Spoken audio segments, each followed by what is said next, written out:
Hello students, I am INDO from InKar IAS Academy. Today we are going to see about the 9th December current affairs.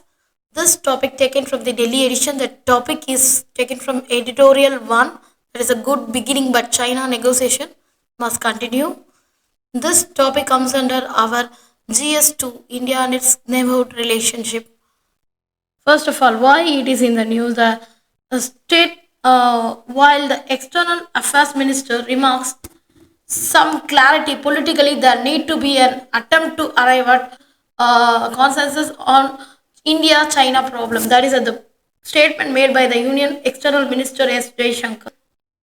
India-China relationship are complex and multifaceted, shaped by historical, geopolitical, and also economical factors. While both countries share ancient civilization ties and also modern relationship has been marked by cooperation in some areas, and also there is a rivalry also there. So there is a key aspects of India-China relationship. That is a historical ties, border disputes, economic relations, strategic rivalry, area of cooperations, everything will be there with the China. First of all, the news will be the statement is made by this Jaishankar, our external minister, that is a parliament on development in India-China relationship since the Chinese intrusion in eastern Ladakh in the summer of 2020. So the minister's statements say there are several takeaways from the minister's statements. That is we need a broader disengagement on the important thing. That first the minister recalled the amazing the troop by in China, India's forceful counter deployment and also protracted negotiation resulting in a disengagement of forces. However, the statement is economical in giving details of the arrangement of this engagement from frictional points, a recent and also there is a coinage of India-China border negotiation to describe that areas of Chinese transgression that is across the line of actual control. So, without using this buffer zone, the minister alluded to the construct when he remarked that the few places that is a friction occurred in 2020. That is a step of a temporary and limited nature were worked out based on the local condition to possibly further frictions. So he flagged disengagement of troops and also immediate priority, but no such urgency has been attached to the termination of steps of a temporary and limited nature. And also there is a continued focus need for the border management. That is a stating immediate priority of the disengagement has been achieved, has made a clear more work remains is done by the de-escalation and also effective management of our activities. And also there is a India consistent position to maintain peace and tranquility in border areas is a prerequisite for the development of our ties. And also there is a critical linkage between the China or this in recent years. So Mr. Jaishankar did not suggest that the border areas have returned to a state of normalcy. This cannot be a case that continued large-scale deployment of troops of both countries and fifth consecutive winter season forbidding the terrain region. So we must cautious approach towards a bilateral relationship. Third, this is an important criteria, some improvements. That is disengagement phase, calibrated manner, keeping our national security interests first and foremost. The minister has done well and pour cold water on the suggestion from the certain quarter about a reset of India-China relationship. It is a major improvement by bilateral ties along with the border remain abnormal and also host of the structural challenge in the relationship. And also there is interviewing the some senior government functionaries are impossible, and also integration with Chinese supply chain disregarding the imperative of economic security with a track record of weaponing economics dependency. So which unfortunately it's about India's engagement with China.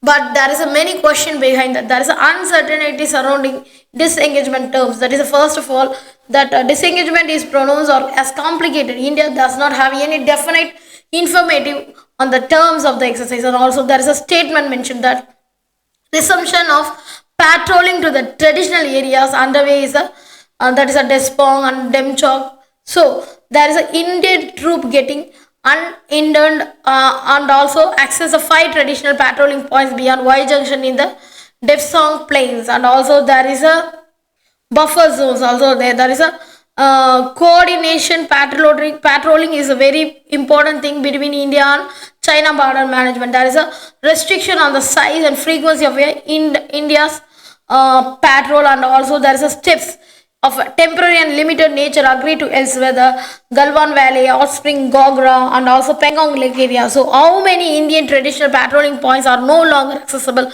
to its troops? So, and grazing grounds are also Indian grasses because of these temporary steps. These are legitimate question awaiting answer. So the Demcog, will they able to resume patrolling in the Chanding Law and also Chanding Nala, that is a Niliong La junction which they are visited earlier? How deep the Indian side of LAC will the Chinese patrols be allowed to come?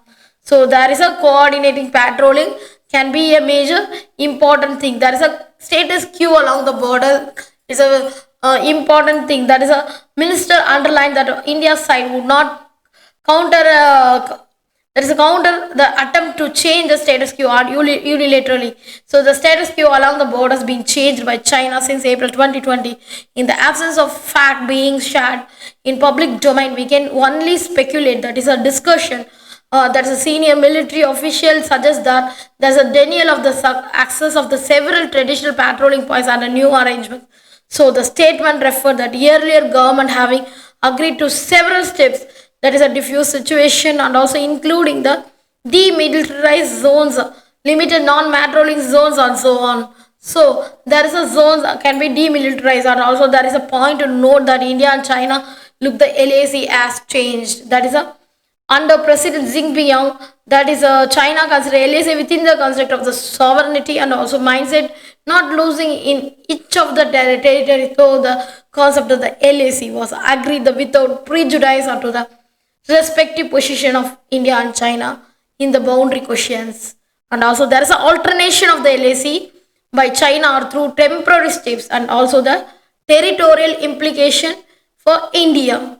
So thereof we will advise and also terminate the buffer zones at the earliest to keep insisting the restoration of the status quo, and also in patrolling and also grazing activities at a matter of high priority.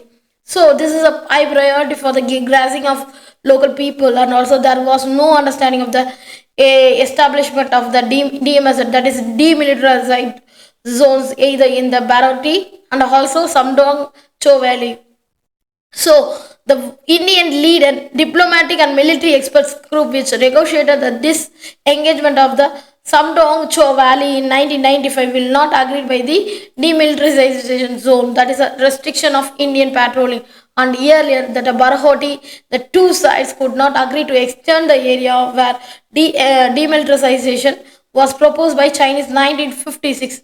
There is a reports on Chinese troops patrolling in the Yangtze in Arunachal Pradesh. That is a third one thing is the report of the credible media outlets, including the INDO, the Chinese troops being allowed to patrol Yangtze and in Arunachal Pradesh. Earlier reports, the government sources saying that Chinese demand is patrolling Yangtze were unreasonable and also devoid of logic. The Chinese troops have repeatedly attempted access of the Yangtze area, but their effort have been foiled by the Indian forces. The last report since being in December 2022 is there is no quid pro quo in the eastern sector. It must be a denied authoritatively, and also there is a chief army staff statements on status quo. That is a chief army staff of reiterated even after announcement that's understanding the disengagement in the Damsong and Damkong on October 21st. We want to go back status quo on April 2020. However, Ministry of External Affairs no longer refers the restoration of the status quo.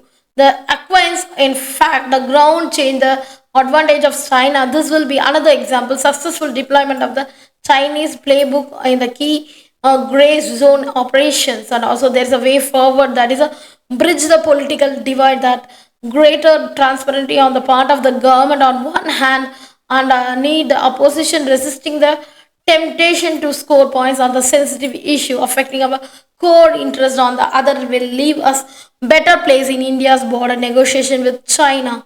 So the agreement is definitely confidence building measure in the military field, and the agreement on the political parameters by guiding principle of the settlement of the India-China boundary disputes questions.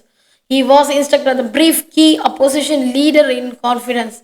So we appreciated the government gesture and also understood the national rationale of these sensitive agreements, supported them, and also they were signed. We must make the honest attempt to pivot towards a broad consensus of India-China challenge, even with leaving room for the articulation of differences. Thank you so much.